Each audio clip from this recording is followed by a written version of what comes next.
Setelah saya dewasa, rupanya penipu Tomat Robert Malthus. Betul-betul keparat itu manusia.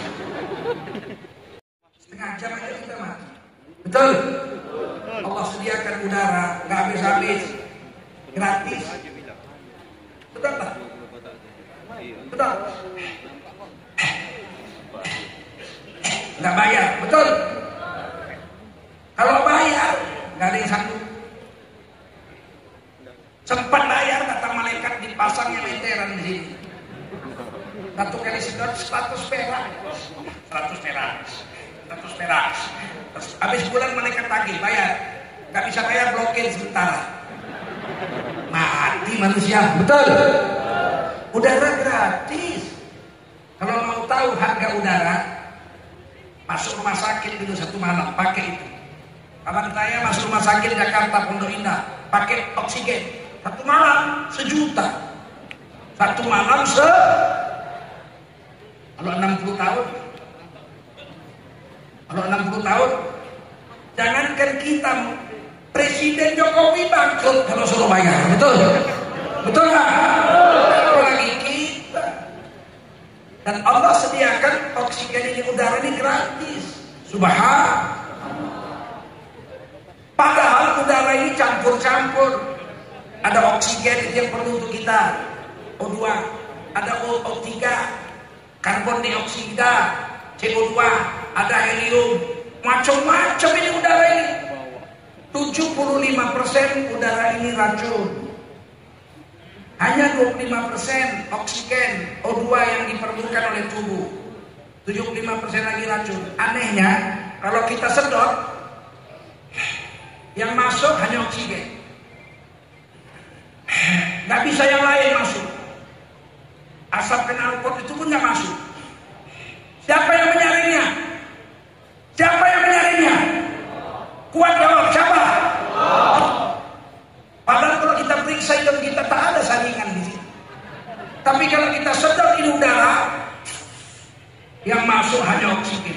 Selain oksigen tidak bisa masuk. Hebat kan? Mari kita ucapkan subhanallah. Yang kita keluarkan dari mulut kita karbon dioksida CO2. 7,8 miliar manusia menyedot oksigen, mengeluarkan CO2, menyedot O2, mengeluarkan karbon dioksida. Tapi karbon dioksida di dunia nggak penuh-penuh. 7,8 miliar manusia mengeluarkan CO2, racun. Nggak penuh-penuh. Kenapa? Disedot sama daun-daun kayu. Daun kayu menyedot CO2, mengeluarkan O2, oksigen. Menyedot racun, mengeluarkan oksigen. Manusia menyedot oksigen, mengeluarkan racun. Bersih dibikin tumbuh-tumbuhan. Falaula tashkurun, kenapakah kamu tidak bersyukur? Keperluan kedua manusia adalah air.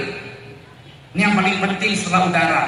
Kalau tidak ada air, manusia 4 hari mati.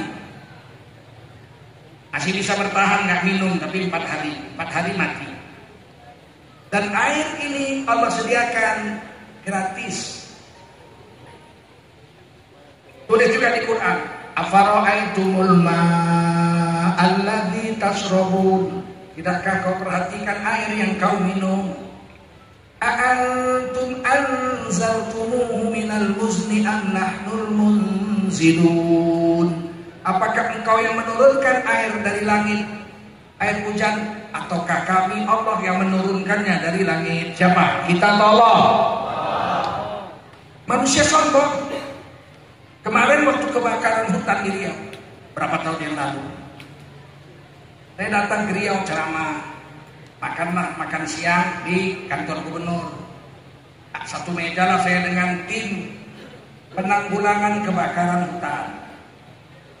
Dia bilang, aduh Pak, alhamdulillah Pak, kami hutan Riau terbakar kabut di mana-mana. Alhamdulillah kami sudah membuat hujan buatan dan sudah hujan turun, maka akhirnya api padam, asap pun hilang. Alhamdulillah Pak, kami sudah membuat hujan. Saya tengok hidungmu, Jenderal. Saya bilang, Bapak buat hujan. Oh iya Pak, kami dengan tim membuat hujan sehingga akhirnya hutan kebakaran jadi padam apinya. Macam mana cara buat hujannya, saya bilang. Oh, kami naik kapal terbang Pak, naik helikopter, kami semprotkan garam ke awan-awan putih sehingga awan putih berubah jadi awan hitam, kemudian turunlah hujan. Oh, kalau awan putihnya nggak ada, bisa nggak disemprot pakai garam hujan turun? Ya nggak bisa Pak, disemprot garam kalau nggak ada awan putihnya ya nggak bisa turun hujan. Yang buat awan putih siapa? Yang buat awan putih Allah. Jadi yang bikin hujan kalian atau Allah? Ya diam deh. Allah Pak. Sombongnya bukan main kau. Udah ditanya Allah, kau yang bikin hujan dari langit atau kami? Lau nasya'u ja'alnahu hujajan falawla tashkurun. Bagaimana perasaanmu kalau kami jadikan air hujan itu asin seperti asalnya air laut? Bagaimana? Apa yang terjadi? Matilah seluruh pohon-pohon sedunia kalau air hujan itu asin. Betul? Kalau pohon-pohon mati, berhentilah oksigen diproduksi oleh pohon-pohonan. Yang ada hanya karbon dioksida, CO2. Matilah seluruh hewan dan manusia yang ada di bumi. Falaula tashkurun, kenapa kau nggak bersyukur, kata Allah. Ternyata hujan itu menurut Al-Quran 2 kali dibuat. Pertama, air laut yang asin disinar matahari, naiklah uap-uap air laut menjadi awan putih di langit. Awan putih sampai hari kiamat tidak akan pernah menghasilkan hujan. Maka Allah tiupkan lagi angin. Jadi 2 proses. Tiup lagi angin, bergelombanglah air laut yang asin, memukul pinggir pantai yang karang-karang itu, naiklah bintil-bintil kecil air asin yang sangat kecil sekali. Ditiup oleh angin ke langit, bertemulah awan putih dengan butir-butir air asin yang ditiup angin itu, berubahlah awan putih menjadi awan hitam. Kemudian dinaikkan oleh angin lagi sampai ke atas, dingin di atas itu, minus 26, minus 50 derajat Celcius. Akhirnya air terbentuklah uap-uap air itu menjadi butir-butir air. Kemudian turunlah hujan, dibuat oleh Allah Subhanahu wa taala. Padahal air yang naik dari awan itu air asin. Air yang ditiup oleh angin sehingga butir-butir terbang air garam itu juga asin. Tapi ketika turun tidak ada air hujan terasa asin. Betul? Siapa yang buat? Hebatnya, air laut yang menjadi awan putih dan air laut yang terbang ke langit bentuk garam kecil-kecil itu jumlahnya dengan awan yang menjadi air hujan sama. Air laut yang jadi awan, air laut yang jadi uap garam dengan awan-awan hitam yang menurunkan air hujan sama jumlahnya sepanjang tahun. Coba kalau lebih banyak yang naik ke langit, yang turun sedikit, maka keringlah air laut. Betul? Kalau yang turun banyak, yang naik sedikit, maka tenggelamlah dunia menjadi laut semuanya. Paham? Siapa yang atur? Siapa yang atur? Padahal atas turun kok kamu nggak syukur sih, kata Allah. Silakan ambil air gratis. Mau diminum, mau dipakai untuk mandi, pakai nyuci, itu gratis. Bayar Pak, ini 1 botol 2.000, 3.000. Ini bukan beli air. Kita beli 1 botol 3.000 bukan beli air, airnya gratis. Kita beli air 1 botol 3.000 itu beli jasa perusahaan air minum, mengambilkan air dari gunung, dibersihkan, masukkan ke botol, dikirim ke rumah kita. Betul? Gak bayar ini air. Kalau cuma airnya nggak percaya, pergilah ke gunung, isap langsung dari lubang gunung sampai meletus, perutmu nggak bayar. Betul? Ya, kalau kamu mau minum di rumahmu, bayarlah jasa perusahaan air ini untuk menyediakan air ke rumahmu. Betul? Air gratis, udara gratis, air gratis, Masya Allah. Yang ketiga yang paling penting untuk badan kita ini, jasmani kita, adalah makanan. Apa? Makanan. Alladzi at'amahum min ju'. Dialah Allah yang telah memberi makan mereka, yaitu manusia, sehingga mereka hilang laparnya menjadi kenyang. Siapa menyediakan makan? Tanya jawab keras-keras, siapa menyediakan makan? Ikan di laut tak habis-habis, siapa yang menyediakannya? Beras di dunia nggak habis-habis, siapa yang menyediakannya? Allah.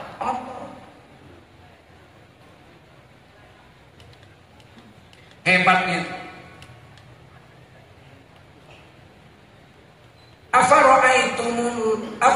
Afara'aitum ma tahrusun. Tidakkah kau perhatikan biji yang kau tanam di dalam tanah? Aantum tasra'unahu am nahnu zari'un. Kaukah yang menumbuhkannya atau kami Allah yang menumbuhkannya? Kita tanam mangga satu, tumbuh pohon mangga, sekali berbuah, buahnya jutaan mangga, nggak berhenti-berhenti. Betul? Bagaimana perasaanmu kalau kau tanam satu biji mangga, tumbuh satu pohon mangga, buahnya satu biji mangga saja, nggak buah lagi sampai mati? Gimana nasib kita? Kenapa kamu nggak bersyukur? Kita tanam padi, 2 butir padi, tumbuh pohon padi, ditanam di sawah, berbuah, sekali berbuah ribuan butir padi buahnya. Betul? Bagaimana kalau kita tanam 2 butir padi, tumbuh pohon padi, berbuah 2 butir padi juga? Bagaimana nasib kita? Kenapakah kamu tidak bersyukur?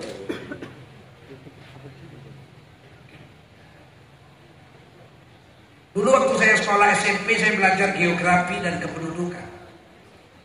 Di dalam buku geografi dan pendudukan itu dituliskan teori Robert Malthus, ahli kependudukan dunia di Eropa. Dia bilang makanan bertambah menurut deret hitung. 1 jadi 2, 2 jadi 3, 3 jadi 4, 4 jadi 5, 5 jadi 6, 6 jadi 7, 7 jadi 8, 8 jadi 9, 9 jadi 10. Sedangkan manusia bertumbuh menurut deret ukur.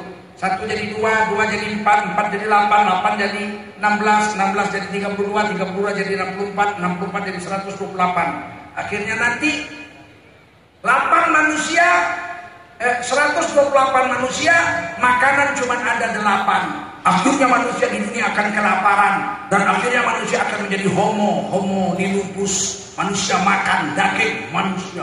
Takut tawa. Sampai janji saya, ya Allah, kalau aku punya jodoh kawin, aku punya anak 2 aja lah. Ngeri kali lah gak ada makanan. Setelah saya dewasa, rupanya penipu Thomas Robert Malthus. Betul-betul keparat itu manusia. Nyatanya sekarang manusia di dunia ada 7,8 miliar. Betul? Orang Cina aja 1,3 miliar. Saya udah keliling Cina. Tahun 2000 2000-an sudah keliling Cina saya. Tahun 2005 saya keliling Cina. Belum pernah ada saya dengar di Cina orang makan orang. Penipu Robert Malthus. Sekarang orang Indonesia 267 juta. Waktu itu 130 juta. Ternyata makanan tambah banyak, nggak tambah sedikit. Dulu kami makan pagi di Medan tuh, orang kaya pulut pakai pisang goreng. Karena ada tuh yang orang kaya. Kalau sedikit miskin lontong.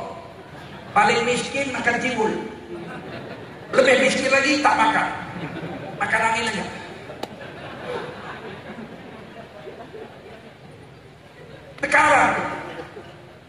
Sekarang 267 juta rakyat Indonesia. Makanan bukan tambah habis, tambah banyak. Sekarang kita mau beli makanan nggak perlu lagi keluar rumah, pakai handphone aja. Cenat. Halo. Bentuk Pak senggol, antar sini 2 bakul. Tak ke rumah, betul nggak? Cenat, nasi uduk, ya antar sini 2 bakul. Nggak ada kurang-kurangnya, akan tambah banyak, betul? Penipu itu. Makanya kita jangan percaya teori manusia, percayalah teori Allah dan Rasulnya. Setuju?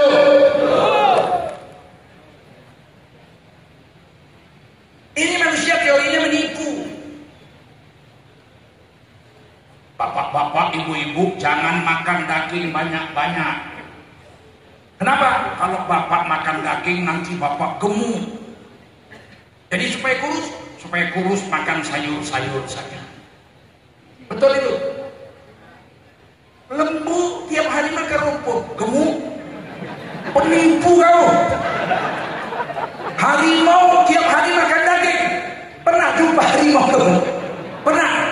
Harimau tiap hari makan daging, kurus. Kambing tiap hari makan rumput, gemuk. Betul.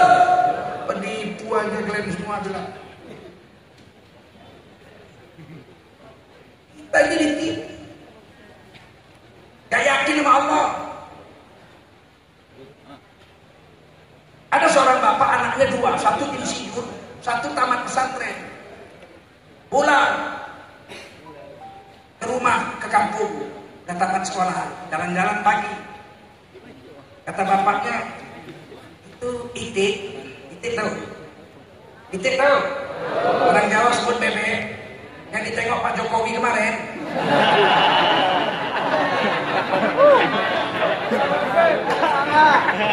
Rakyatnya demo menolak Omnibus Law, dia nengok bebek. Canggih juga presiden. Pantaslah badannya kurus.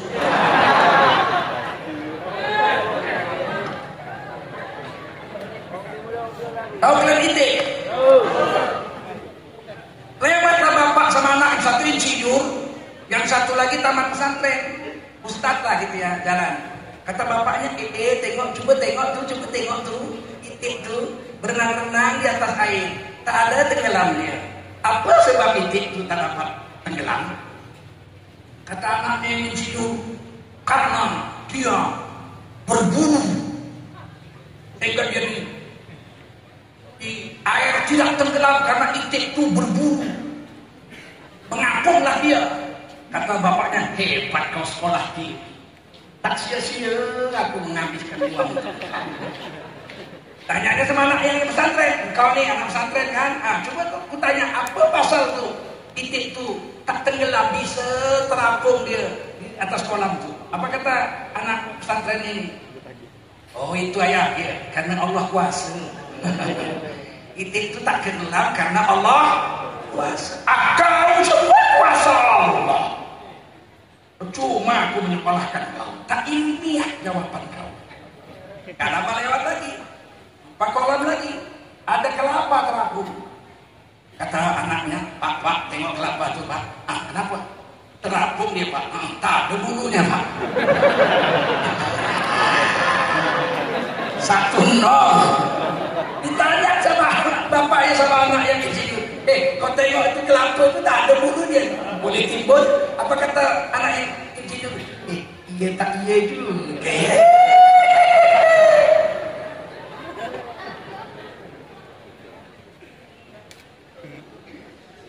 Semua yang terjadi di dunia adalah karena izin Allah SWT. Betul? Betul nggak? Begitu. Adapun yang lain adalah asbab saja, sebab. Sebab makan terasa kenyang, betul? Sebab tak makan jadilah lapar. Sebab ada orang yang tidak makan terasa kenyang, ada orang yang sudah makan masih juga merasa lapar. Buktinya berapa banyak bupati udah kenyang perutnya gemuk, masih semen dimakannya juga, jembatan dimakannya juga, aspal dimakannya juga. Betul? Yang mengenyangkan itu Allah, bukan makan. Betul? Iya tak dia juga. Nah ini kita harus ngaji, jangan mau ditipu.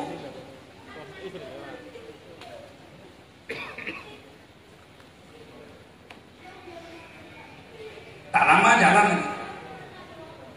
lupa kambing. Kata kambing. Kata bapaknya, kambing itu tanduk. Apa pasal tanduk? Kata si anak ini, karena ada zat-zat mineral pada tanduk. Tumbuh nanti. Panjang.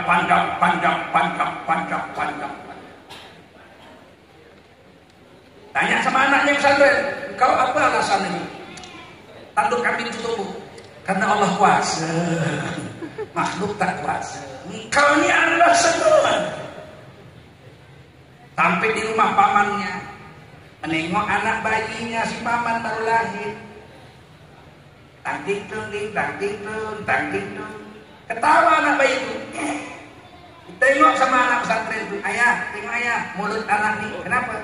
Belum ada giginya. Kata si anak yang tidur itu karena belum makan mineral. Nanti kalau makan mineral tumbuh. Kata bapaknya itu karena belum makan mineral, nanti kalau kasih makan mineral tumbuh giginya. Coba bapak tengokkan gigi bapak. Kenapa cuma atas mulut aja? Kambing itu tumbuh terus panjang tanduknya. Kenapa gigi bapak nggak tumbuh juga panjang? 3 bulan nggak dipangkas gondrong. Iya juga kata bapak. Kenapa? Tanduk bisa panjang, kuku bisa tumbuh panjang, betul nggak? Dipotong tumbuh juga, dipotong tumbuh juga, dipotong tumbuh juga, rambut tumbuh panjang, dipotong tumbuh, dicukur tumbuh juga, betul nggak? Kenapa giginya ada begitu tumbuh, pas ukuran mulut berhenti tumbuh. Coba bagaimana kalau gigi macam rambut, 4 bulan nggak dipangkas gondrong dia. Yang paling sial pengantin baru, mau diciumnya bininya berapi, ting. Sekarang aku tanya, kenapa bisa tumbuh gigi? Karena betul.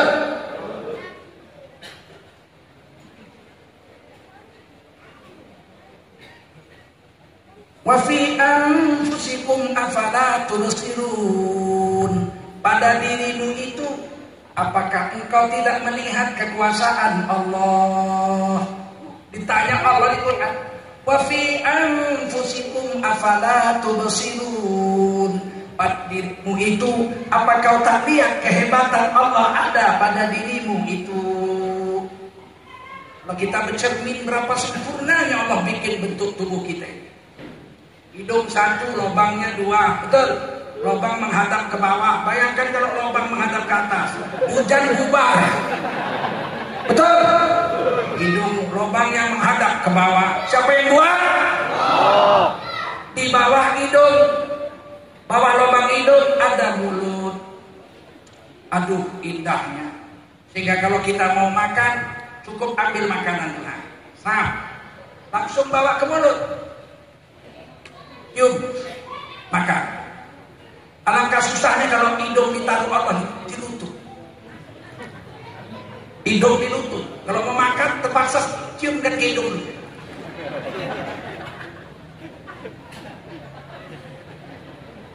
Alangkah sialnya manusia. Apa kamu nggak lihat hebatnya Allah? Di dalam mulutmu ada gigi 32 pasang. Giginya ada 3 macam. Yang paling depan untuk memotong, yang gigi taring untuk mengoyak, yang belakang geraham untuk mengunyah. Bayangkan kalau gigi kita geraham semua. Macam mana mau memotong makanan? Geraham semua. Atau taring semua. Kan kita syukur kalian. Dan di 32 gigi itu ada lidah. Gigi kerasnya bukan main, lidah lunaknya bukan main. Bayangkan kalau lidah sekeras gigi, bagaimana mau bercakap?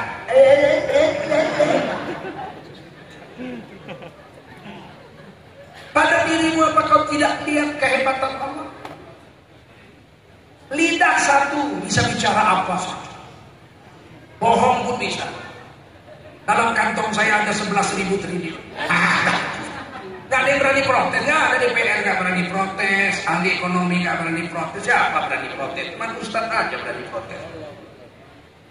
Lidah tak bertulang. Memang lidah tak bertulang, tak berbatas kata-kata. Tinggi gunung 1000 janji. Lain di bibir, lain di hati. Aku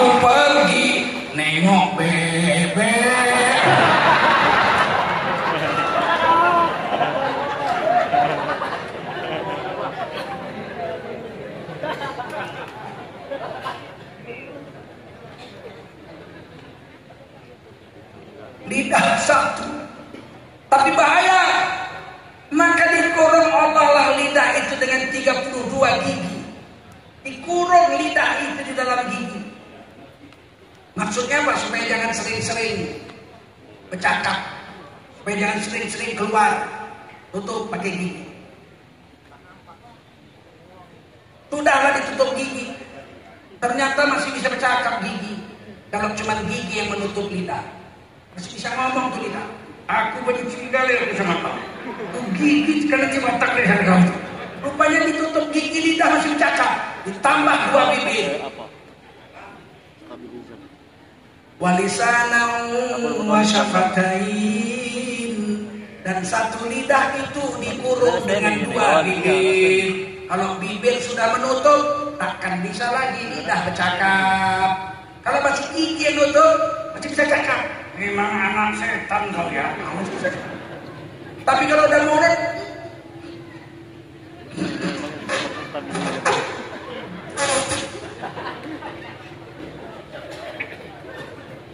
apa kau nggak lihat pada dirimu itu kehebatan Allah?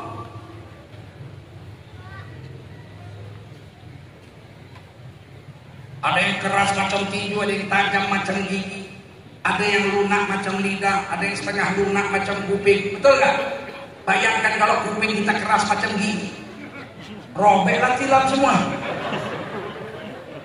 Betul? Wa fi anfusikum afala tubsirun. Pada dirimu apa kau nggak lihat kehebatan Allah?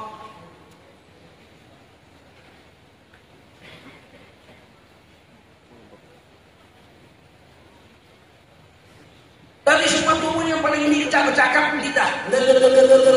Oh, tahap aja. Manusia ini ternyata menurut ilmu linguistik, saya dosen linguistik. 29 tahun, lebih hampir 30 tahun saya dosen linguistik. Pensiun sekarang. Ya, pensiun.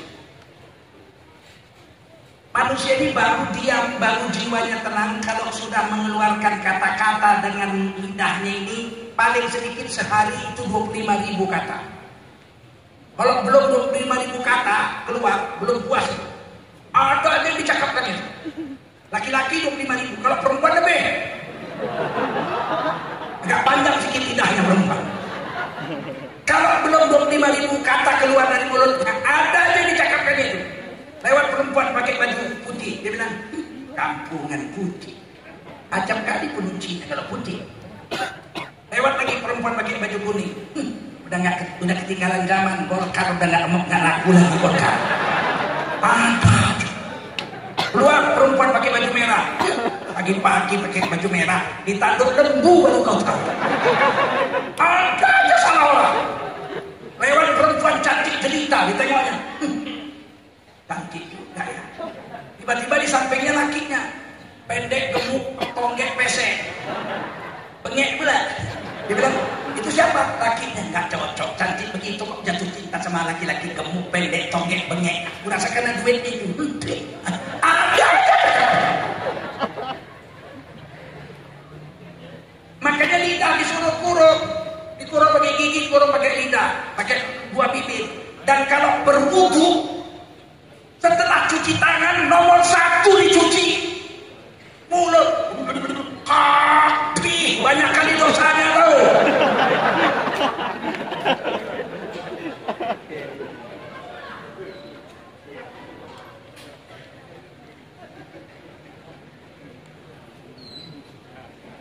Rahasia pun udah dibilang rahasia, jangan ceritakan sama orang. Tetap aja itu. Kau udah tahu. Sini kok. Kenapa? Ini rahasia. Jangan kau ceritakan sama orang. Cuman kau aja yang kasih tahu. Padahal ini orang ke-200. Memanglah manusia.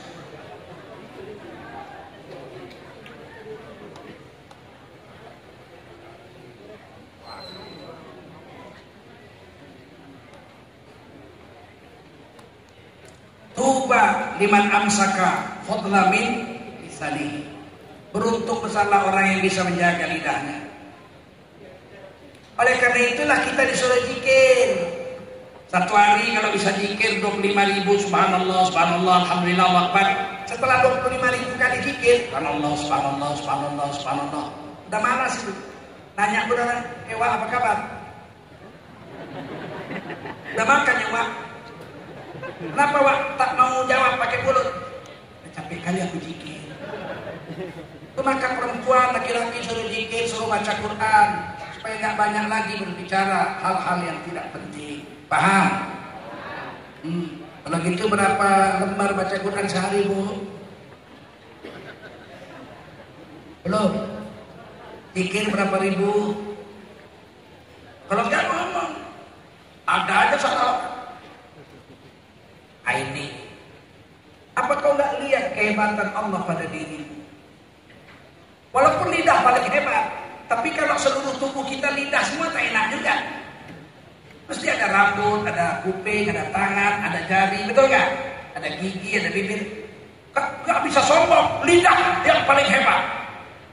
Coba kalau seluruh tubuh kita lidah, cantik nggak? Makanya lidah walaupun hebat cuma satu. Dan lidah ini dikurung supaya manusia cantik. Tak bisa saya bayangkan kalau orang manusia lidahnya tak mau dikurungnya, terjulur aja kemana-mana. Tetap cantik.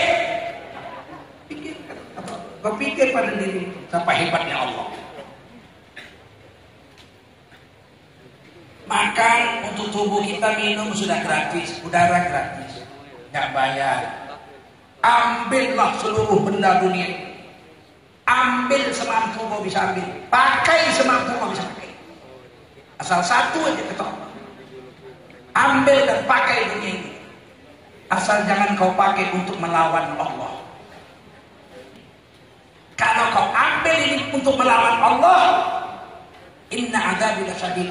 Kusediakan sesungguhnya azabku bersangat tanda pedih. Tapi kalau kau ambil dunia ini kau pakai untuk taat sama Allah, la in syakartum la azidannakum. Kalau kau pandai bersyukur, tambah lagi, tambah lagi, tambah lagi, tambah lagi. Itu makanya nggak usah heran. Orang kafir pun dikasih Allah juga. Kadang-kadang lebih kaya dia dari kita orang Islam. Kenapa? Karena dunia ini memang disediakan Allah untuk diambil, ambillah. Ambil. Gak akan habis. Tapi ingat, kalau kau ambil untuk syukur, untuk taat sama aku tambah. Kalau kau ambil, kau bikin kubur, awas kau kata Allah. Azabku semua. Pertanyaan, kenapa dunia ini boleh diambil orang kafir, orang jahat, orang bejat? Kenapa? Karena ini dunia bakal dikiamatkan oleh Allah. Sekeping pun gak dibawa di akhirat. Paham? Ini dunia sekeping pun tidak dibawa ke akhirat. Begitu tiup sangkakala, hancur seluruh alam jagat raya. Gak ada bekas lagi sama sekali. Di akhirat dibikin alam yang baru, namanya padang mahsyar, tempat makhluk dikumpulkan Allah Subhanahu wa ta'ala. Setelah itu yang taat takwa masuk surga tanpa diperiksa. Yang beriman ditimbang amal. Kalau banyak baiknya masuk surga setelah ditimbang. Walau beriman, kalau banyak jahatnya, walaupun beriman harus masuk neraka terlebih dahulu. Yang kafir dimasukkan ke neraka tanpa diperiksa-periksa. Wasiqal ladzina kafaru ila jahannam zumara. Allah kirim orang kafir serombongan masuk neraka, tidak diperiksa-periksa. Apanya yang mau diperiksa, iman gak punya. Jangan kalian bela pula. Jangan begitu Pak. Jangan merasa Bapak pemegang pintu surga. Walaupun dia kafir, belum tentu masuk neraka. Para tuh kau lah.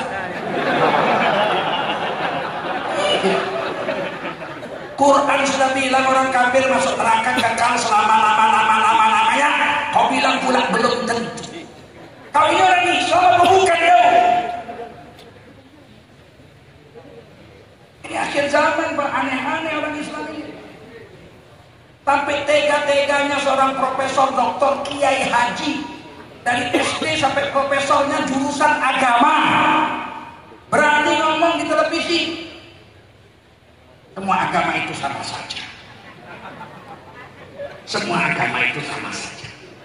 Siapa saja, Siapa saja yang berbuat baik, siapa saja yang berbuat baik, kalau dia nanti mati di akhirat, dia akan masuk surga, apapun agamanya, apapun agamanya, apapun agamanya.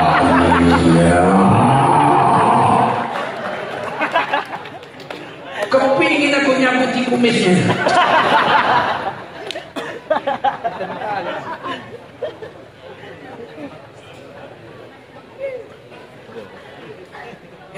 Saya tanya orang kafir di mana tempatnya di akhirat?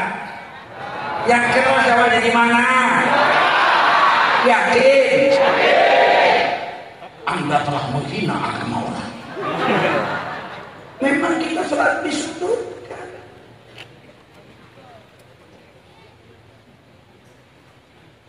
Bagaimana jawabnya? Dijawab.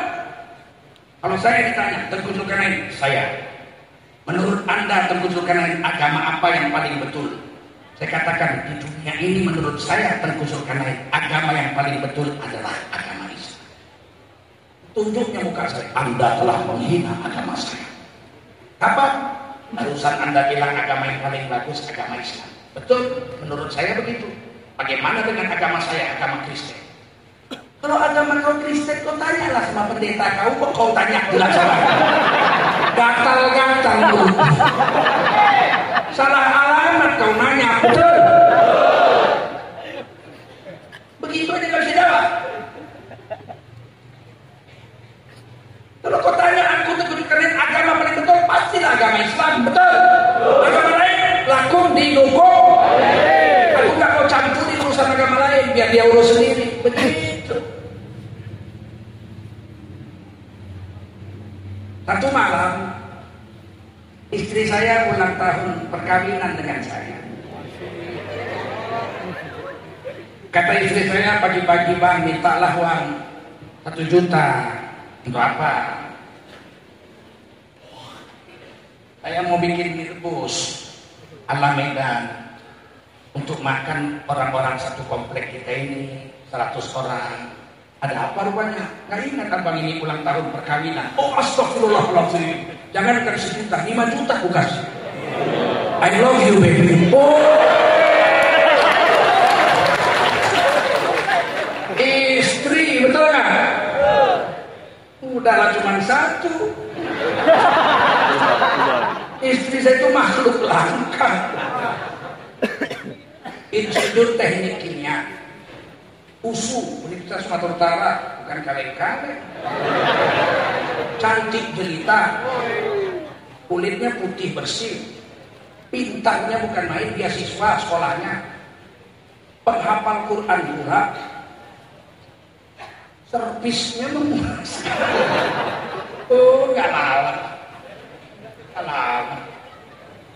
Pernah saya sakit perut setahun, dikirim racun sama orang, pakai pos. Hancur perut saya. Satu hari bisa 20 kali buang air besar. Akhirnya kata dokter Aslan Lino, profesor dokter saya telepon dari Jakarta, berhentikan perutnya. Saya bilang ada orang tetangga buang air besar sampai hidung besar-besar gitu. Itu dinding ususnya sudah terkikis Ustaz. Kalau bocor ususnya mati dan dia tak ada lagi obat yang bisa menyelamatkannya. Padahal saya bilang apa kita buat usaha untuk mengobatinya. Usahanya berhenti karena perutnya bekerja. Mana bisa usus kan harus pilih makanan. Kita cobalah makan bubur di blender. Macam yang setruk itu aku. Dan ya lah udah nggak apa-apa. Saya bilang sama istri saya, bikin bubur blender sehalus-halusnya, siram kuah ikan, pindah. Pakai jahe, pakai apa? Pakai serai, pakai daun jeruk, harum-harumnya. Makan bubur blender pakai kuah ikan. Setiap 2 jam disuap. Aku cicip kali makan bubur, apalagi bubur di blender. Macam Cina miskin.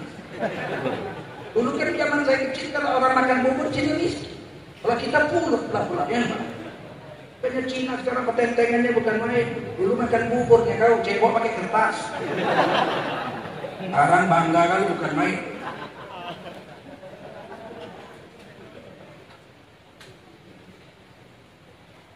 Selama 1 tahun lebih Paling jijik saya makan bubur, dia pecah macan. Tahun kemudian sembuh. Tapi bisa makan nasi, tapi nggak bisa makan cabai, nggak bisa makan asam-asam. Boleh asam nggak bisa lagi. Tenangnya lah saya lihat istri saya. Satu hari saya sakit demam. Muntah-muntah, malah saya makan, bikinkan bubur. Tapi jangan di blender. Jangan bikin, suapkannya. Baiknya lah istriku. Kan tuh dicobel-cobelnya dulu, dibuangi tulang-tulangnya. Kan baik betul. Blendernya nggak pernah bikin gitu sama laki dia. Disuapnya, aku bilang, Allah mah baiknya lah kau sayang. Kalau udah sebaik ini pun kau dimandu memang jahanam lah lakinya. Nangis istri saya, nggak apa bang, kalau abang mau memadu saya ikhlas. Aduh baiknya lah. Istri saya itu maknya orang Tanjung Balai, jadi hebat perempuan Tanjung Balai. Orang jalan masjid itu rumahnya di seberang itu di pangkal tembok itu matuknya ada madrasah di situ namanya Madrasah Tohiriyah. Tohir itu atuknya. Ini ada bibitnya dulu. Waksaniyah, guru itu. Bu Siti, guru lakinya Yakob, guru. Itu keluarga istri saya itu. Orang Tanjung Balai. Makanya klaim kalau orang Tanjung Balai laki, Tanjung Balai dicari orang luar bodoh ya. Aku aja jadi ganteng ngambil orang Tanjung Balai. Oh, maaf. Satu hari dia bilang mau ulang tahun perkawinan. Minta 1 juta, saya kasih 5 juta saya kasih. Sejak itu memang saya selalu ingat hari ulang tahun perkawinan. Kadang-kadang namanya Ustaz pergi. Ulang tahun perkawinan ke-27 saya di Padang. Dari malam saya sudah ingat besok ulang tahun perkawinan. Pala saya bikin, saya nggak ada di rumah. Habis sarapan pagi, saya karang lagu untuk istri saya. Saya ambil pensil di ruang makan hotel itu saya tulis.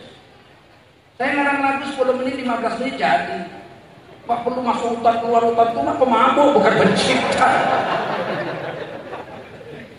Kadang lagu masuk dalam mobil, saya bilang sama panitia syuting pakai HP. Saya mau kirim ke Medan untuk istri saya. Syutinglah saya nyanyikan lagu. Mau dengar? Dengar baik-baik. 27 tahun kita telah bersama, harungi samudra kehidupan.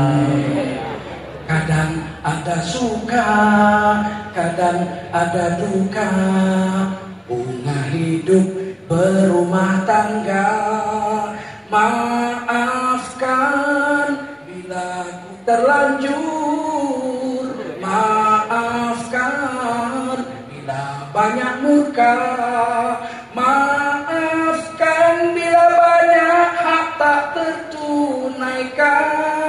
Daku hanya manusia, tak luput dari noda, namun cintaku tulus kepadamu.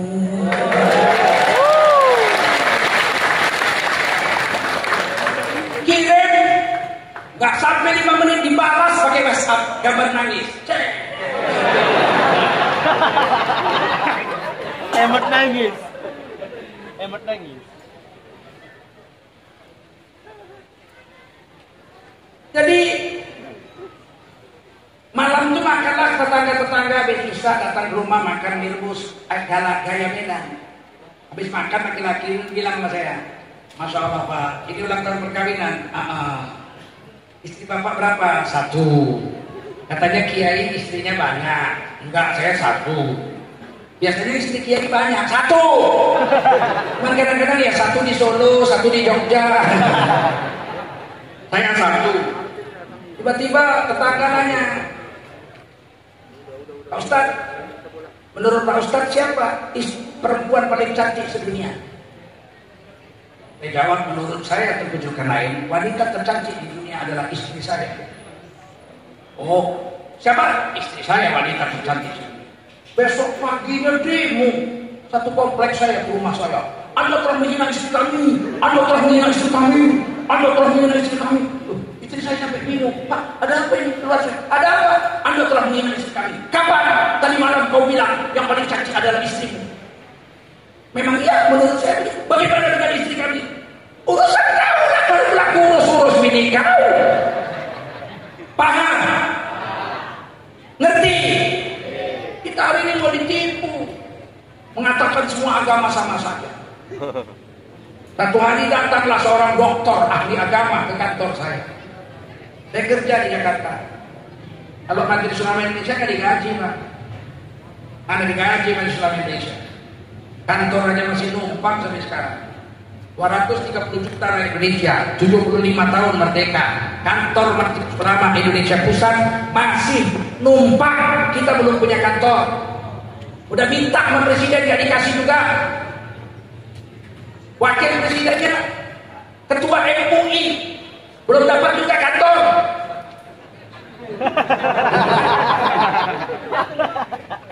Ikatan Berenang Indonesia cuma pakai cap aja. Petok. Dasarnya Indonesia ini cuma berenang pakai cap. Dapat kantor. Nih negara Pancasila. Apa pilih juga dia kemarin.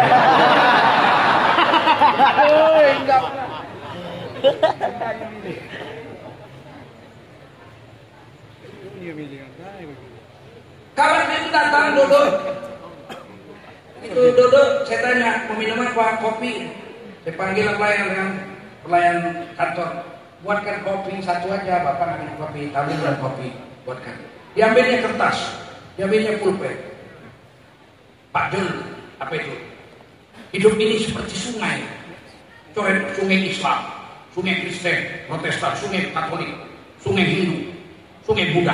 Waktu itu belum ada Konghucu, baru 5. Ini sungai berbeda-beda. Ialah pula mana pula sama. Nah, semuanya mengalir ke laut, dibuat jadi laut. Ya, ini laut. Ini sungai Islam, sungai Kristen, Protestan, Katolik, semua ini. Ah, begitu sampai di laut, semuanya nggak ada lagi sungai Islam, sungai Katolik, sungai Protestan, sungai Hindu, Buddha nggak ada lagi, semuanya disebut laut.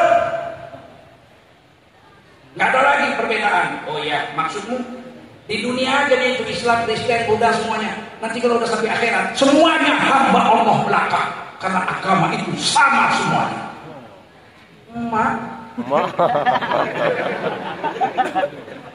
Aku aja digitukannya apalagi klien. Berani menggitukan tertujuh kami. Sedap. Aku piting lehernya rusuk.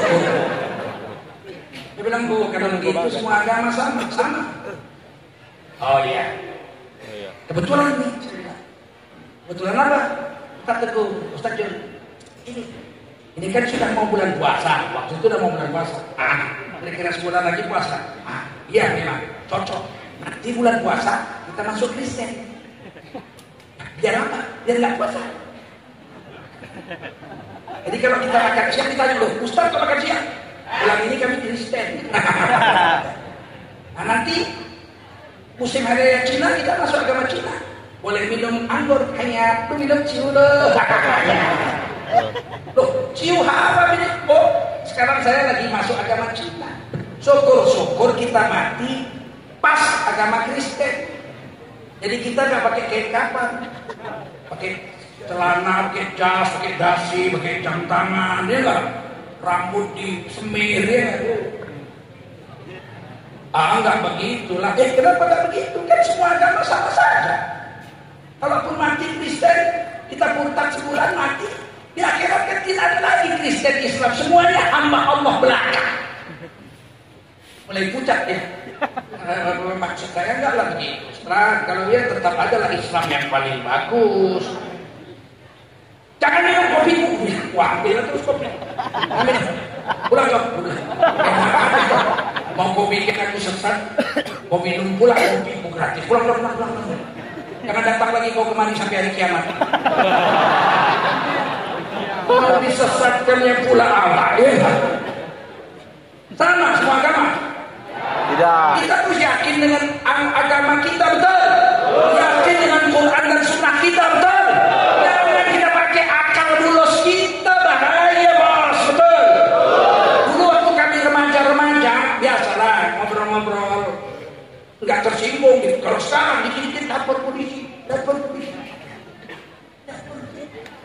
kali ya bengoknya. Orang Jawa cakap begini. Kalau dulu kami biasa aja lah ngobrol-ngobrol, nggak ada tersinggung. Kami lagi cerita-cerita. Ada yang Kristen, ada yang Hindu, ada yang Islam, saya Islam, ada yang cerita-cerita. Kawan saya Hindu itu orang Kling. Orang Kling tahu? Yang hitam itu, mondar gede maju dari tanah bersama. Kami biasa berkawan-kawan begitu waktu muda. Apa kata kawan saya si Raju? Raju, orang Kling. Dia bilang, itu semua agama itu yang paling bagus agama saya. Dari agama Kristen, Islam, Hindu, Buddha, yang paling bagus agama saya, agama Hindu. Kok begitu kok bilang? Itu katanya itu orang Kristen kalau mati itu mayat dipakai gas, pakai celana, pakai dasi, pakai jam tangan, masuk dalam peti paku, tanam, malaikat datang tanya, marok bukan ya, kalau boleh jawab malaikat pukul. Ya semua. Kalau Islam itu kalau mati mayat bikin mandi, bungkus macam lepak, bungkus macam tanam, bikin lubang tanam. Habis tanam, malaikat datang tanya, marok bukan, ada boleh jawab, malaikat pukul sampai hari kiamat. Tapi kita orang Kling langit, kita kalau mati mayat bakar jadi abu tabur laut. Mereka datang tanya, marok buka, ombak bawa pinggir.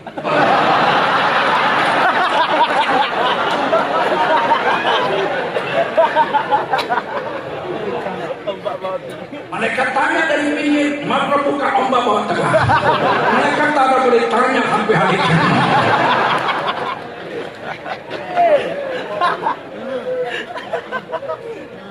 Kita nggak marah, Pak. Adukan polisi tangkap, enggak, kita bilang lakum di lo. Yang kita yakin bukan pakai otak, kita yakin pakai Quran dan Sunnah. Nggak laku akal, betul? Kalau melawan Quran Sunnah, hari ini inilah yang mau dihancurkan. Ada satu partai politik yang membuat draft rancangan undang-undang haluan ideologi Pancasila, disingkat HIP. Di situ Pancasila 5 sila mau diperas menjadi 3 sila, trisila. Silanya yang ketiga adalah ketuhanan yang berkebudayaan.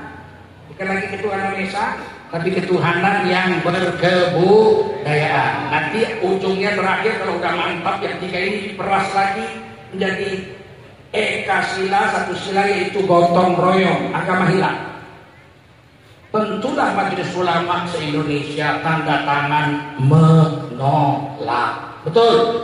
NU menolak, Muhammadiyah menolak, Awasiyah menolak, Matlawar menolak. Semua organisasi Islam menolak. Pemerintah mengatakan kami berhenti, tapi tidak dibuang dari Prolegnas 2020, nggak dibuang. 20 undang-undang yang akan diatur dan dibuat di DPR RI tahun 2020 ini 20. Satu sudah tembus kemarin Omnibus Law, RUU itu jadi undang-undang cipta kerja. Masih ada 19 lagi, satu diantaranya undang-undang haluan ideologi Pancasila. Tetap degil juga, degil, problem ini. Keras kepala, tekak, tak mau dengar. Ketuhanan kebudayaan. Kita ini ketuhanan kita, ketuhanan yang bersyariat berdasarkan Quran dan Sunnah. Ada Tuhan pakai budaya. Dan itu dijamin di Undang-Undang Dasar 45 pasal 9 ayat 2. Negara menjamin tiap-tiap warga negara untuk memeluk agama garis miring kepercayaan dan menjalankan agama garis miring kepercayaannya masing-masing. Orang Islam dijamin menjalankan syariat Islam 100%. Betul? Orang Hindu dijamin menjalankan ajaran Hindu 100%. Betul. Orang Buddha dijamin di Indonesia menjalankan syariat Buddha 100. Nggak boleh dilarang, nggak boleh agama itu Islam. Boleh, tapi harus berkebudayaan. Dari mana jalan? Agama itu dari Allah, betul. Tuntunannya Quran dan Sunnah, betul. Sedangkan kebudayaan pemikiran manusia, mana cocok agama yang wahyu Allah dipakai dengan otak manusia kebudayaan? Cocok nggak? Kita terima atau tolak? Terima atau tolak? Tolak atau terima? Yang kuat tolak atau terima? Tolak.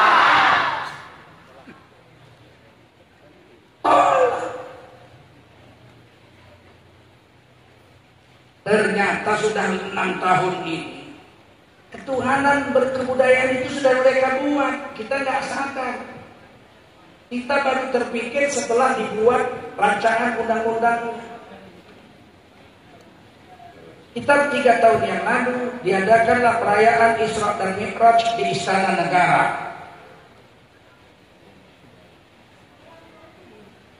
Dihadiri oleh Presiden, dihadiri oleh Menteri Agama, duta-duta besar, menteri-menteri yang lain, tokoh-tokoh masyarakat, DPR di Istana Negara, disiarkan langsung di TVRI. Saya tidak punya televisi. Istri saya pun nggak suka nonton televisi, kami nggak punya televisi.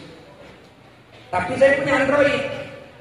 Malam itu saya ditelepon orang, Pak, coba lihat Pak, kiriman saya Pak. Dia kirim, siaran langsung TVRI. Saya lihat. Siarannya kira-kira begini. Para pemirsa TVRI sekalian, pada malam peringatan Isra dan Mi'raj di Istana Negara tahun ini, pembacaan ayat suci Al-Quran akan menampilkan saudara Polan di Polan Paramedan. Juara Musabaqah Tilawatil Quran tingkat internasional, dosen Universitas Islam Yogyakarta, Sunan Kalijogo, Yogyakarta, akan membacakan ayat-ayat suci Al-Quran, surah An-Najm, surah Al-Isra ayat 1 sampai sekian, dan surah An-Najm ayat 1 sampai sekian. Dengan pembacaan Al-Quran memakai langgam lagu Nusantara. Heran saya, mak baca Quran kok lagu Nusantara. Teringat Kus-Plus. Kus-Plus itu 7 lagu Nusantara. Yang paling top nomor 2, Nusantara 2. Di Nusantara yang indah, rumahku titik-titik, engkau harus tahu. Wah, ini hebat nih baca Quran lagu Nusantara. Tiba-tiba keluar orangnya pakai jas. Saya tengok, Nusantara kok pakai jas? Mana ada baju Nusantara jas? Aceh pakai maktub, Melayu pakai telur belanga, Jawa pakai belangkon, pakai basket, Papua pakai koteka. Gak ada orang Nusantara pakai jas. Yang pakai jas itu penjajah Belanda. Betul? Setelah dia duduk di panggung barulah saya tahu. Rupanya lagunya lagu Nusantara. Begitu dia baca Quran, bacanya. Subhanalladzi asra bi'abdihi laylan minal masjidil haram. Kalau ada kumis itu cabut kumisnya, betul. Menghina kali dia sama agama. 1400 tahun lebih Islam ada di dunia, nggak pernah ada ulama mengajarkan baca Quran lagu Jawa. Betul? Sunan Kalijogo itu Raden Said, Raden anak raja, dia mengajarkan agama di Jawa Tengah. Nggak ada satupun muridnya, cucu muridnya yang diajarkan untuk membacakan Al-Quran dengan lagu Nusantara atau lagu Jawa. Betul? Ini dia Presiden bangga. Ada videonya, bisa dilihat. Menteri Agama lihat Presiden di sebelahnya. Itu lihat Presiden bangga, Menteri Agama langsung senyum. Duta besar Arab Saudi Kuwait yang hadir tengah malam. Hidayat Nur Wahid saja tenang kali. Kalau aku ada aku lempar kursi itu. Untung nggak ada aku. Sebulan kurang lebih kemudian Menteri Agama pidato pada penutupan seleksi tilawatil Quran di Manado. Pidatonya kira-kira begitu. Dengan resmi kami akan tutup seleksi tilawatil Quran tingkat nasional di Manado tahun ini. Insya Allah dalam waktu dekat kita akan membuat musabaqah tilawatil Quran dengan memakai lagu-lagu langgam Nusantara. Dananya sudah tersedia, tinggal pelaksanaannya saja. Saya protes lah, sekuat-kuatnya lah protes. Ketua LGBTQ nasional, Menteri Agama yang lama, Profesor Dr. Said Akil Munawar, abang sepupuran saya itu, ahli qiraat 7. Beliau protes, ulama-ulama protes. Ada juga yang membela, ada juga ada. Itu apa lagu Jawa tidak apa-apa. Yang penting itu tidak rusak tajwidnya. Quran bahasa Arab dibaca pakai model Jawa pastilah rusak tajwidnya. Betul? Betul? Kita protes. Bayangkan hancurnya Al-Quran kalau dipakai lagu Nusantara. Coba. Sempat musabaqah tilawatil Quran dibuat. Hadirin sekalian, musabaqah tilawatil Quran lagu-lagu Nusantara dimulai. Peserta nomor undian 1 dari Sumatera Barat membawakan lagu Beranak Ampe. Indah dape sama sobujan ya urang oi Baranak Ampe dan nanti juo wadduha walaili idza saja.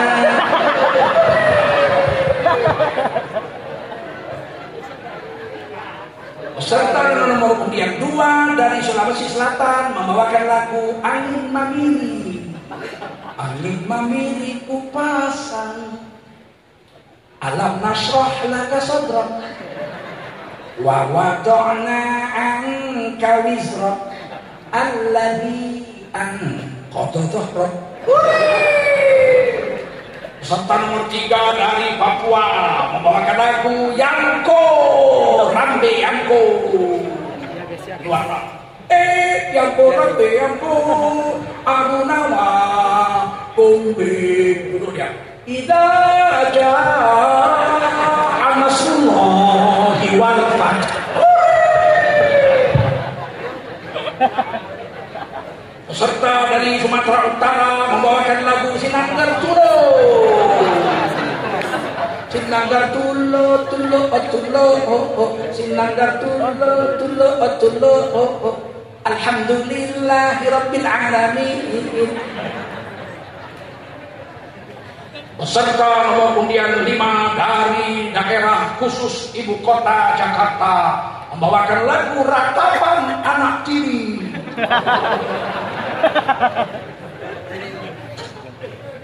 Betapa malang nasibku semenjak ditinggal ibu.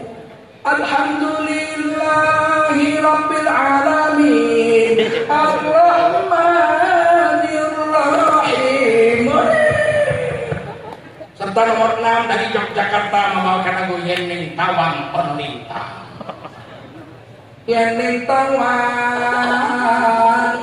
ono lintang cahayu, qul ya ayyuhal kafirun la a'budu ma ta'budun wala antum abiduna ma a'bud. Apa hancur? Terima. Sedangkan kebudayaannya kalau nggak cocok, kebudayaannya ditolak orang. Betul? Bahasa Jawa tuh paling enak kalau pakai logat Jawa, baru diterima orang. Mas, napa ajeng terputi mas? Oh, kula ajeng mriku mawon. Monggo mampir teng griya kula. Matur suwun mas. Assalamualaikum. Waalaikumsalam. Kan enak kan? Coba bahasa Jawa pakai logat Batak. Mas, ajeng terputi mas. Ajeng terputi. Tek miriko, boten, kulo tek meriki boten tek meriki kok kulo. Jadi apa? Saya gitu.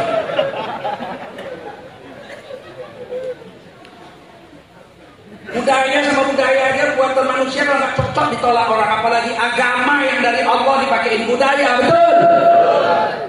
Bahasa Inggris itu enak kalau pakai logat Inggris. Ladies and gentlemen, just want to tell you that English is the most important language in the world. So if you want to understand English, you just have to study hard about English. Saya kalau bahasa Inggris bagus, nggak pakai teks saya. Kita itu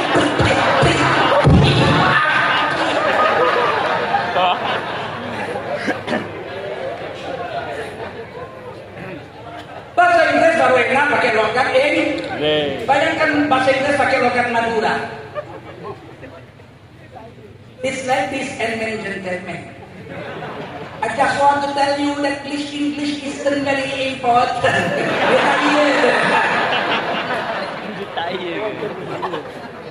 Nggak cocok, betul? Budaya harus cocok budayanya. Agama pakai budaya mana bisa budaya aja kalau salah budaya nggak diterima, betul? Nyanyi Minang itu baru enak kalau pakai cengkok Minang, setuju? Apa aku contohkan?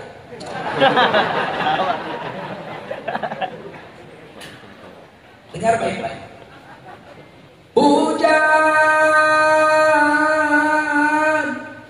jikalau hujan, aki dan ibu,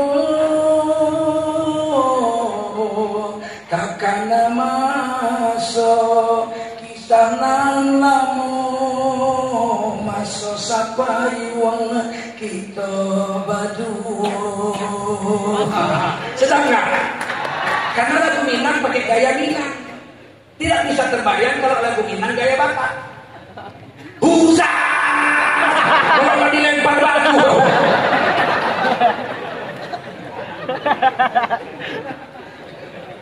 Paham? Lagu Melayu baru enak pakai cengkok Melayu. Tanjung Balai salah satu kota di Asahan. Menurut sejarah balai tertungku di ujung tanjung. Begitu ya? Terus apa itu? Di situ tempatnya sungai mengalir, giginya yang panjang, lintasan nelayan menggala ikan kota Asahan. Enak gak? Bagaimana lagu Tanjung Balai gaya Jawa? Tanjung Balai.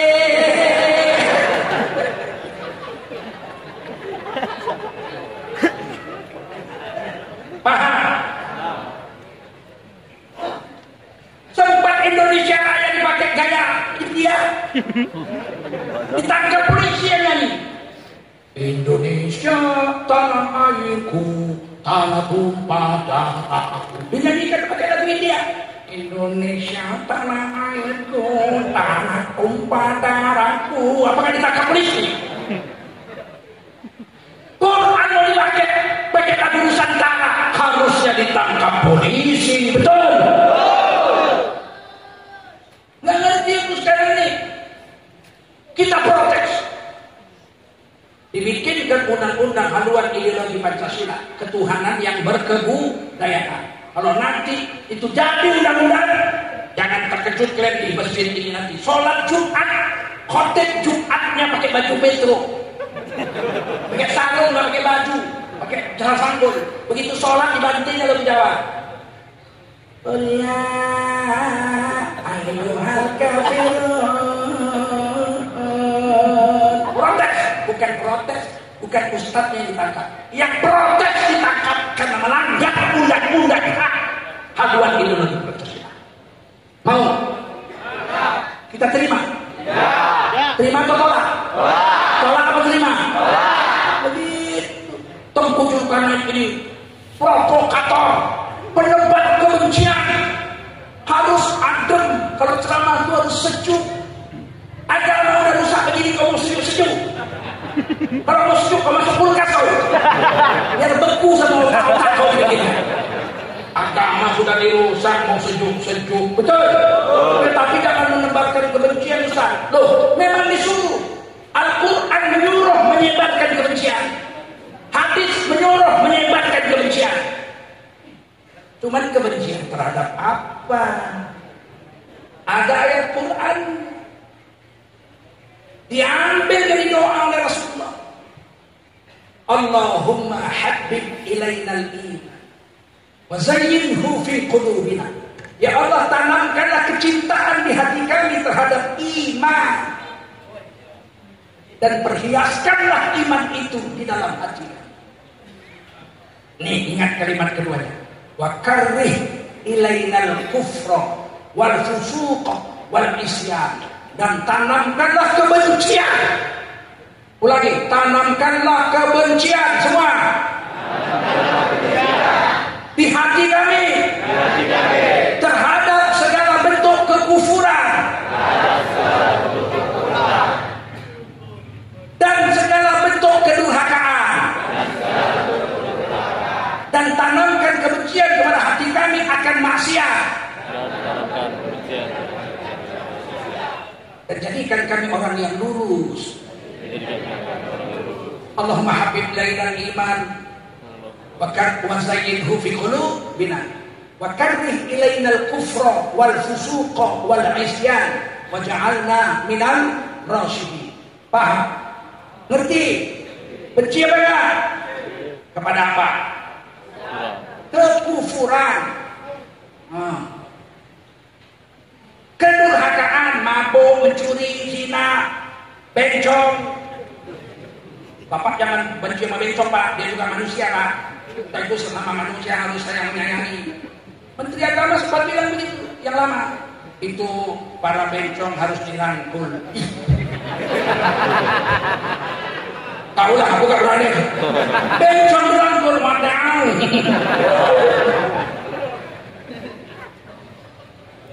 Bencong itu harus diobati, dia sakit jiwa. Betul? Orang itu laki-laki cintanya sama perempuan. Betul? Orang laki-laki cinta sama laki-laki sakit. Jiwanya sakit, harus diobati sampai normal balik. Setuju? Jangan dibiar-biar. Tiba-tiba remaja masjid ada di depan tuh bencong-bencong. Remaja masjid bikin barisan mengusir bencong-bencong. Tiba-tiba ada yang bilang, bencong jangan diusir, dia manusia, dia harus disayangi. Datang satu ustaz, saya enggak berpihak kepada bencong, saya enggak berpihak kepada remaja masjid. Kan bahaya itu. Berarti dianggapnya remaja masjid yang anti homoseks dengan bencong pelaku homoseks sama kedudukannya. Saya enggak pihak sana, enggak pihak sini. Padahal kata Allah, bencilah kamu kepada kekufuran dan kedurhakaan. Paham? Tidak mungkin orang Islam berbuat durhaka, pasti malu-malu sembunyi-sembunyi. Yang banyak membuat tempat maksiat, tempat pelacuran, ada enggak orang Islam? Nggak ada, belum pernah ada. Wali kota meresmikan rumah pelacuran Gotong Pita dia dengan mengucapkan Bismillahirrahmanirrahim. Saya wali kota Tanjung Bali, dengan ini resmikan tempat pelacuran Al-Barokah milik Bapak Haji Nudin. Ada nggak? Ada tempat pelacuran, tapi yang punya biasanya hanya orang tidak tahu. Ada hajinya, betul? Karena orang Islam diperintahkan membenci kekufuran, kedurhakaan dan kemaksiatan. Sampai sini paham? Paham? Kita boleh kompromi. Alhamdulillah di Indonesia nggak boleh ada kemaksiatan. Di Indonesia nggak boleh ada tempat perjudian, melanggar undang-undang. Tidak boleh ada tempat pelacuran di Indonesia, itu melanggar undang-undang. Tidak ada tempat di Indonesia ini, tidak boleh ada tempat ngisap ganja, melanggar peraturan. Ada undang-undangnya, nggak boleh tempat pelacuran, nggak boleh tempat minum mabuk-mabuk, nggak boleh. Nggak boleh ada tempat perjudian. Pertanyaannya di Indonesia walaupun dilarang, kira-kira ada nggak tempat mabuk-mabuk? Ada nggak tempat pelacuran? Ada nggak tempat perjudian? Menurut undang-undang nggak boleh. Kalau ada, berarti ada persekongkolan antara pengusaha-pengusaha bejat dengan penegak-penegak hukum di negara kita. Betul? Data FPI dinasehati nggak mau lapor ke polisinya, jika ditindak dilapor akhirnya di demo. Kalian kalau ada demo melawan rumah pelacuran, melawan rumah perjudian, kalian berpihak kepada yang demo atau berpihak kepada yang punya tempat perjudian itu? Jangan pula kalian lihat iko ribut saja ke FPI, ke demo, tak tahu nama. Tempat judi kok kamu mau tenang? Kau yang berjudi nanti anak berjudi, betul? Kau yang melacur nanti anakmu melacur. Kau tidak bisa narkoba. Kalau kau biarkan nanti anak cucumu bisa narkoba, betul? Gak boleh kita biarkan itu. Kata Nabi, man ra'a minkum munkaran falyughayyirhu biyadihi. Kalau kau melihat kemungkaran, tukar dengan kekuasaanmu, betul? Kuasa nggak punya. Tapi misalnya pakai lidahnya menjerit kalian demo. Kalau lidah pun kalian gak berani. Tapi qalbihi, benci dengan hatimu, wa dzalika al iman. Benci dengan hati adalah selemah-lemah iman. Kalau benci pun tidak, jangan-jangan iman sudah tercabut dari dada. Paham? Kita rehat sebentar. Ini kumpul banyak. Kita sumbang sebagian dari harta kita untuk agama. Caranya begini. Masukkan tangan kalian ke kotaknya itu. Ngasih atau nggak ngasih? Masukkan. Niatkan dalam hati. Ya Allah, ini 10 juta ini. Padahal nggak ada. Anda akan dapat pahala 10 juta. Ya Allah, kalau ada duit 300 juta, ini sekarang 300 juta, Anda dapat niat 300 juta. Pahala 300 juta. Kalau Anda masukkan 50.000, kebanyakan, ambil baliknya 30.000, minta pulangnya dulu, ini kebanyakan, ambil, gak usah malu-malu, sedekah, tidak dipaksa, paham?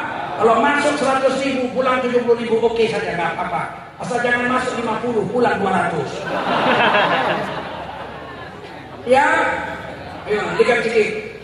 Salatullah, salamullah, ala toha, Rasulillah.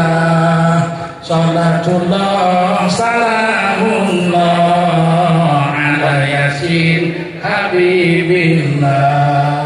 Salatullah salamullah ala toha Rasulillah. Salatullah salamullah ala yasin habibillah. Tawassalna bismillah wa bil hadi Rasulillah.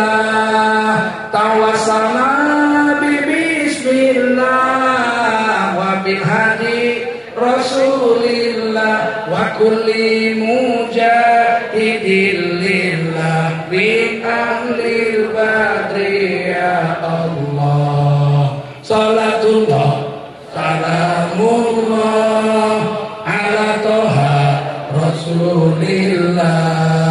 Salatullah salamullah ala yasin habibillah.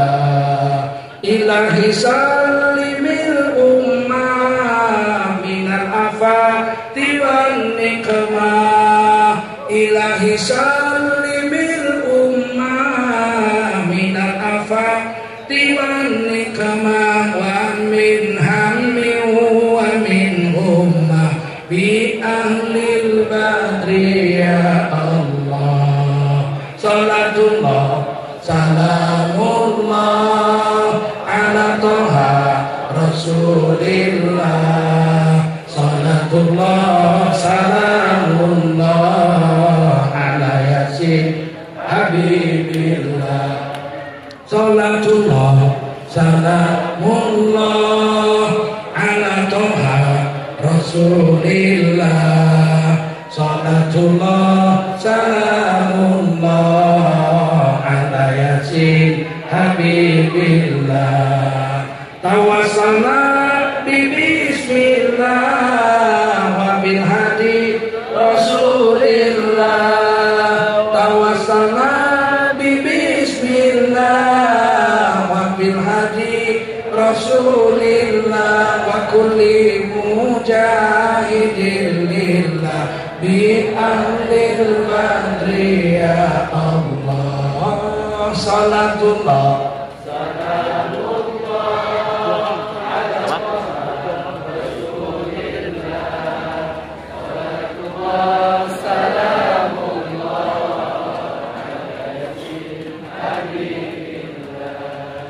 Ilahi salimil ummah minal afati wal ni'mah Ilahi salimil ummah minal afati wal ni'mah wa min hammin wa min ummah bi ahlil badri ya Allah salatullah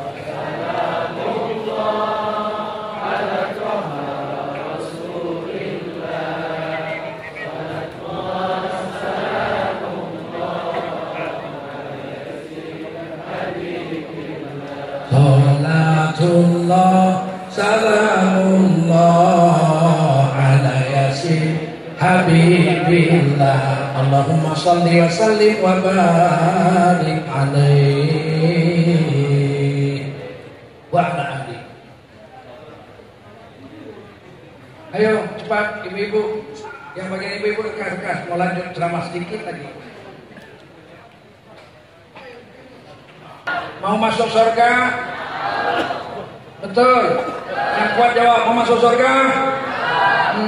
4 langkah saja perempuan masuk surga. Berapa langkah? Langkah pertama, jaga sholat 5 waktu setiap hari. Bisa? Masya Allah.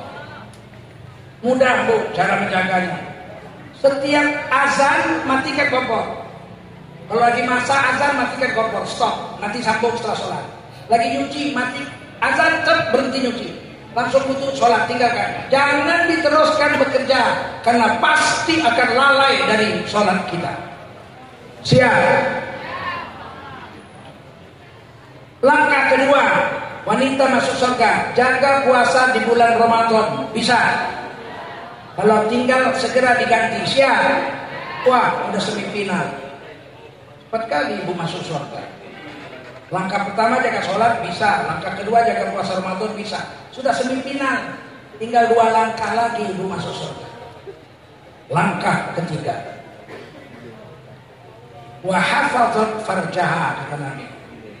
Tutup aurat, jangan selingkuh sekalipun sampai mati. Bisa? Jawab, sedikit kali yang jawab. Bisa? Tutup aurat, jangan selingkuh sampai mati. Bisa? Tutup aurat cuma 2, nampak wajah pakai kerudung. Dalam surah An-Nur 31 namanya khimar, khumur, kerudung. Kerudung itu An-Nur 31, wal yadribna bi khumurihin ala juyubi. Pakai kerudung cuma nampak wajah dengan telapak tangan, sudah sah, cukup. Ini wanita menjalankan surah An-Nur ayat 31. Yang kedua, perempuan tutup aurat pakai cadar, tutup wajahnya. Ini namanya jilbab. Jadi yang ibu pakai nampak wajah itu bukan jilbab, kerudung. Apa namanya? Kalau jilbab tutup muka. Ayatnya surah Al-Ahzab ayat 59. Ya ayuhan nabi qul li azwajika wa banatika wa nisa'il mu'minin yudnina 'alaihinna min jalabibihin. Hai Nabi, perintahkan kepada istri-istrimu. Hai Nabi, perintahkan kepada anak-anak perempuanmu. Hai Nabi, perintahkan kepada semua istri laki-laki beriman semuanya sampai hari kiamat. Wajiblah mereka menutup seluruh tubuh mereka dengan jilbab mereka. Jilbab adalah di dalam Al-Quran Kementerian Agama Republik Indonesia resmi dicetak pakai uang negara. Al-Azhar di Masjid ada catatan kaki. Jilbab ialah sejenis baju kurung yang longgar yang lapang, yang dapat menutup kepala, wajah, dan dada. Ulangi, yang dapat menutup kepala semua, menutup kepala, pegang kepalanya, menutup kepala, pegang wajah dan dada. Jadi Al-Ahzab 59 yang namanya jilbab itu tutup wajah, yang namanya kerudung nampak wajah. Paham? Roma Irama salah ngarang lagu. Kerudung nutup wajah, enggak, kerudung nampak wajah. Yang menutup wajah adalah jilbab. Bahasa Arabnya, bahasa Indonesianya cadar. Ada lagu Roma Irama itu. Seraut wajah cantik yang kau sembunyikan di balik kerudung putih. Kalau kerudung nampak wajah, kalau tutup kerudung namanya jilbab. Salah. Saling keduanya salah lagi. Di balik kerudung wajahmu bersembunyi, kau cantik alami anugerah ilahi. Kau bilang tersembunyi tapi kau tahu cantik, berarti kau intip. Dia bilang kalau nampak wajah namanya kerudung, bahasa Arabnya khimar, jamaknya khumur. Perintahnya di surah An-Nur ayat 31. Kalau menutup wajah namanya cadar, bahasa Indonesianya, bahasa Arabnya jilbab. Perintahnya di surah Al-Ahzab ayat 59. Bisa tutup aurat? Nah, begini kan bagus, ada pakai cadar. Yang pakai cadar yang kalian cek pula Batman, ninja, dia mengamalkan Al-Ahzab 59. Ini kan bagus nih perempuan malam nih, pakai kerudung semua, pakai cadar. Ini karena ngaji nih, ini enggak. Besok lewat tukang ikan pakai baju tidur. Ikan. Besok tukang ikan tuh nengok mama tuh pakai baju tidur. Menggeletar tukang ikan tuh. Tutup aurat bisa. Jangan selingkuh. Jangan selingkuh sama tukang ojek. Aku nggak ku kasih biniku naik ojek seumur hidup. Memang murah, tapi 70 kali ngirim. Ajak awak, betul nggak? Aku kasih ini punya ojek. Sedangkan ke Pakal Tembok aja kalau lebaran hari raya, Idul Adha, Idul Fitri, saya bawa anak saya perempuan 2 menghafal Quran, istri saya 1, saya nyebrang dari Tanjung Balai pakai bot ke Pakal Tembok, nggak aku kasih lain orang naik, 1 bot itu ambil, 1 bot. Enggak Pak, ini giliran saya. Enggak, aku mau yang setelah ini kosong. Cukup aku aja sama istri sama anak aku berempat. Umat jam mahal Pak, 60.000, 100.000 aku bayar. Umat jam 100.000 banyak, betul lah. Kan orang kaleng-kaleng apa itu. Nyebrang sampai sana bilang jago sembayangnya. Iya lah pulang janganlah 100.000 sembayang lah. Jagoi. Kadang udah ada jembatan tak perlu lagi kalau penyempur orangnya enggak. Pakai jembatan saja. Lu pakai kompor itu datang dong. Tak ku kasih orang lain campur-campur satu perahu. Kalau mau campur-campur enak juga nyawa. Lu tahu ada kayak gini orang. Tapi awal nggak boleh, agama menjaga. Nggak boleh. Ini perempuan kalau mau masuk surga tutup aurat, jangan selingkuh sampai mati. Siap? Jangan kalian percaya mulut laki-laki. Penipu semua ini. Mulutnya aja manis.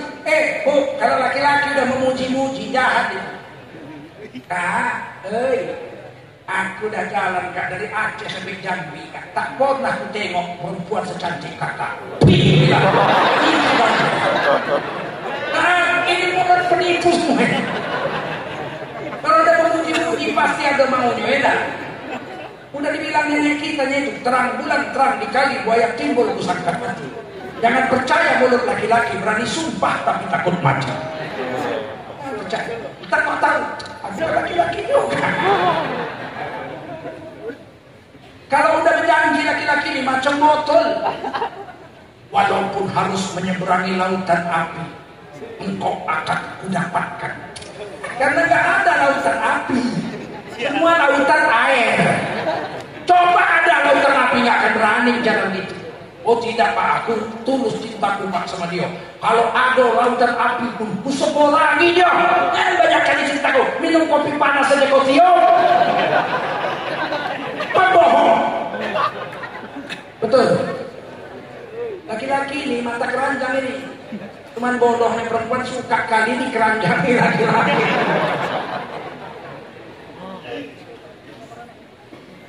Kalau ada merayu laki-laki ini macam betul. Apalagi pandai nyanyi, dia merayu kayak nyanyi. Copot jantung ibu. Dia nyanyi apa?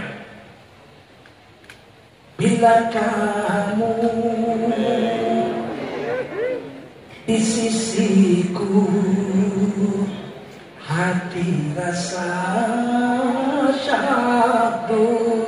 Satu hari tak bertemu, hati rasa rindu. Mungkinkah ini semua perasaan cinta? Macam betul aja padahal bininya ada 4. Jangan percaya mulut laki-laki. Paham? Percayalah mulut suami ibu aja. Setuju? Biarpun suami ibu pendek, tonggek, pesek, bengek, itu halal. Laki orang yang ganteng haram. Paham? Ngerti kan? Perempuan ini itu pula salahnya. Kalau udah tengok laki-laki 5 menit aja udah berubah itu. Dulu waktu muda-muda dibilang guruku, nah kau jangan tengok-tengok perempuan lah. Kenapa? Kalau kau tengok dia, pasti dia akan memperhiaskan diri. Ah masa iya aku pikir. Aku masih SMA begitu. Sudah aku duduk depanku perempuan, aku tengokin aja. Dia nengok gini kan, gua muka. Nengok. 5 menit tengok lagi, masih nengok. 5 menit tengok lagi, mulai membaca di bibir. Memanglah betino. Tengok lagi terus, mulai dia nyanyi-nyanyi kecil. Aku masih seperti yang dulu. Maka perempuan banyak ditipu sama pengusaha-pengusaha. Obat panu, tahu obat panu? Obat kurap. Kan mestinya gambar kurap. Kurap. Apa nak obatnya? Kan gitu. Ini aja. Kurap. Gambar perempuan nggak pakai baju. Kurap. Gambar kurap. Kan panak sama perempuan nggak pakai baju. Jangan mau kalian dirayu laki-laki ini. Ya awak semuanya ini betul.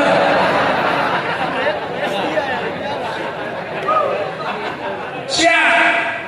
Langkah terakhir. Yang keempat, ini kalau tembus ibu masuk surga. Gampang, ini yang paling mudah. Yang keempat, wa ata'at zaujah. Taat sama suami. Jangan pernah melawan sekalipun sampai mati. Bisa? Senyap. Woi, bisa? Kutanya serius. Coba perempuan-perempuan tunjuk tangan. Siapa yang selama perkawinan belum pernah melawan sekalipun belum pernah tunjuk tangan? Nggak ada. Berarti kan ahli neraka jahanam semua.